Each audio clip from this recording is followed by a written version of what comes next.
having some fun doing it. We introduced you to Badabooms yesterday, who's my producer here. And Badabooms and I were going nuts recording the first episode last night. Not just the recording of it, but to post it and this and that. And there was a lot of stuff that went into it. Badabooms, you could join us now here. And the number one thing that I was getting, I don't know if you got any reaction from this, but people were texting me. Some people on the comments mentioning, oh, who the hell is Badabooms, number one? Where the hell did you get this guy from?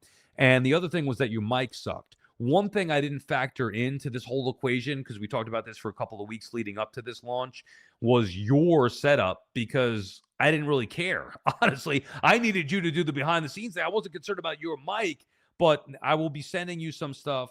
We got to get you, when you're going to be involved and be on the air with me here, we got to get you a better mic than the one that you have, because that was one of the comments that people kept making to me. Who the hell is this guy? And his mic sucks. So thank you for, introducing me. What a swift introduction, if you will. And I want to say one thing, people, this might get lost in translation. This guy who's right now to the left of me, Sal Licata is a great guy. He actually offered me a fund to get a microphone at first before he decided to make a donation. And I went out and, I bought just the microphone. I didn't know that you needed the whole kind of thing. So I had a little money left over, and I went, made a different kind of investment. I got a little icy to celebrate our launch, What is wrong with you? First of all, aren't you supposed to be the behind the scenes guy? You don't know that you need more than the mic? Like, even I know that. Dude, look at this fucking thing. Like, Yeah, you all see a right. picture of this, and Yeah, you're like, okay, you see a picture of it. What about the wire to connect it into? You didn't think of that? yeah, no, I wasn't really thinking that far ahead. And then what about, like, that you're now on YouTube and people Mhm. could listen to this, Apple, Spotify, wherever you get your podcast, watch it on YouTube as well. What are you doing? The chain, the hood. What's wrong with you? So, I like it. I don't know. I kind of look like a British drill rapper, or like a hardo kind of guinea in the gym. I was going for one of those two things. What was the one thing that I told you, Badabooms, before we launched? What was the one thing that I told you about the podcast format? Do you Don't remember? speak unless spoken to. No, no, no. Yeah, I Oh, think okay. definitely said that. Definitely said that. No, about the technical launching of the podcast, where I wanted it posted. No shit, Mike. Oh, I know what you're saying. I know what you're saying. Excuse me. It's been a long 24 hours here. Uh, Everything in line. We want to get all the audios out, all the the videos out. Make sure we have everything aligned. Where did I want the podcast platformed? Spotify and Apple, I believe. Correct. All I Okay. said to you was make sure we're good to go on YouTube, button it Mhm. up, and make sure when the podcast goes out, it goes out on Spotify and Apple. So finally, last night in the wee hours, because we had to re-record with the Harbaugh thing, Mhm. Badabooms text me, we're good to go. I'm excited. I see it. Boom, it's on Spotify. I'm like, all right, is it on Apple? He's like, it's uploading right now. First comment that I see after I post the link on social media is the one to Spotify. He goes, is it up on Apple? And I go, yeah, it should be there shortly. And then Badabooms is telling me there's an issue with Apple. What happened that you weren't prepared, even though we had weeks building up to this? What happened? Why were you not ready to have it going on Apple last night?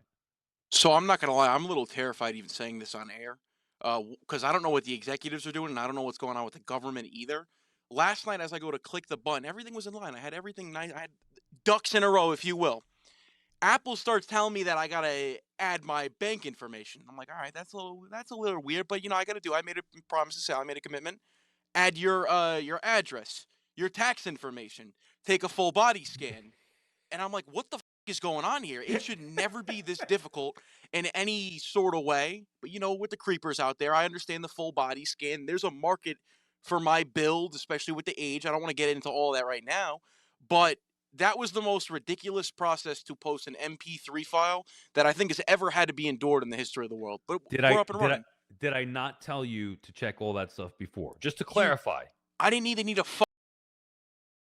scan to post a podcast. It's really not that difficult. But yes, we're up and running. A good job so far through the first 2 episodes here. All right, we'll wrap it up with this. What are you doing for this weekend? Are you? I talked about how big of a weekend this is for me. First, where does this rank to you, Badabooms, in the sports calendar? This is 1,000% up there. I know you said not wild card. I got a good one for you. Just wait. My best weekend in sports, because it is the always most exciting weekend for me as a Jet fan, is the draft weekend. To me, every hope springs eternal. Nothing is real. the Jets can do whatever. Or I guess free agency is not really a weekend, but everything's possible. They can win next year. They got the quarterback. They got the O-line. They got the receiver. It breeds this ongoing mental lapse of Jet fandom. So it's between this for me and then as a Jet fan, a draft weekend. So draft weekend, you're into Hmm. that, and this weekend, and then do you have any special plans for the games? Like, what do you do? Enlighten me, because I really don't know you. We don't know you yet. We're getting to know you. What is Badabooms doing for all these games? Will you be sitting there watching in isolation? What's the food situation looking like? Take me through the weekend a little bit. Gotta be. It's depending on how I'll feel, but it's cutlet parm or eggplant parm for the Saturday game. Sunday is a little Home bit more cooking, traditional. home cooking, or we go out and order. Oh no, Where are we that's at? deli. Okay, all Saturday's right. Just deli. make, Saturday's okay. deli. Sunday is pasta. Now, in the future, I believe it will be home cooked. I will have my ducks in a row once again, if you will. I got a nice spot, a little penne al vodka. Are you familiar with the pink pasta? I mean, what do you mean? Vodka sauce? Penne What's al pink? vodka and What's pink sauce? No, I and never. the prosciutto. No, oh, no, I'm not familiar with that. All right, so a little pink pasta going. Sometimes a little linguine, some little You penne. make it? You make it yourself, or mommy makes Fuck it? no, fuck. I I'm picking it up from the spot, and because we're still waiting for sponsors, I'm not going to say the name, but they have an I got opportunity. you. You mentioned the games this week, and you're asking mindset. It's going to be a ball watchers only thing. Ball knowers and ball watchers are in the room. I don't want anybody who has bullshit casual opinion. This weekend is honestly particularly huge for me as a Jet fan, and other Jet fans will agree. We can't have a Bills Pats AFC Championship. That is a nightmare scenario. That is a team that I grew up disdaining and a team that I've been bred into disdaining. So really, there's two goals for me this week. Uh, get the Bills and the Pats out, and then I can enjoy the Super Bowl. I can enjoy championship weekend. You did touch on it before, and I know my clock's running out here. I see I'm about to, get the eject button and go flying out of my seat through the roof here. You're starting to know me. Yes. The Wrap it up. post, Yeah, yeah, wrap I, it I up, can already see Bada the comments right now. I can already plug his mouth. Boom. The post clarity of NFL divisional weekend is the worst in all of sports. It's almost as bad as when the Yankees get eliminated every year and I have to sit there and watch the other team celebrate. It's like, how did that go so quickly? Like, Mike used to say all the time already, it's Thanksgiving already. It's going to be the end of the year. But I think it's a great weekend. It also has an awful demise once it's over, though.